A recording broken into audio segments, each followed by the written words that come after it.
Yn enw di Dylan Jones, yn 43, ffarmio ger Llangefni yn Sir Fôn. Ffarmio gwartheg Henffordd, pedigris, yda ni ers rhyw 6 mlynedd rwan, efo chydig o wartheg croes a chydig o ddefaid croes.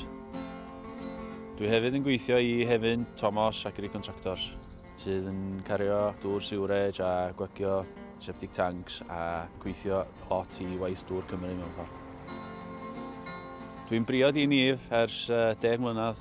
Mae gennym ni 4 o blant rhwngthan. Maen nhw'n helpu lot fawr iawn. Y plesar mwyaf da ni'n gael allan o yma ydy mynd i'r sioeau i ddangos beth da ni yn ei gynhyrchu a beth da ni wedi gynhyrchu. Wedi cael dipyn o lwyddiant dros y blynyddoedd. Yn enwedig yn y sioeau lleol. Wedi cael lwyddiant reit da yn Royal Welsh llynedd. So, yn gobeithio fe yna fwy i ddod. Mae'r rhaid cael rhyw uchelgais, dim ond beth ydych chi'n gwneud.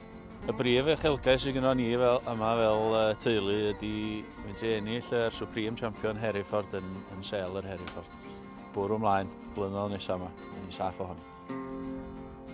Dwi'n berson reit hyderus mewn un ffordd, ond digon pwyllog mewn ffordd arall. Mi'n bach os yn mynd i rithro a baglu dros y chyn yn trio gwneud yr gamp. Oedd yn mynd i siarad efo rhywun a fodlon helpu rhywun allan. Dwi'n gobeithio mae gen i siawns go lew o ennill. Dwi'n beidio mynd allan yn y rown gyntaf, ddau o hodlo. Sa'n braf dod adra i Sir Fôn efo'r pick-up o Farm Factor. Neu wneud ar flwyddyn o Sir Fôn yn noddi Royal Welsh leni.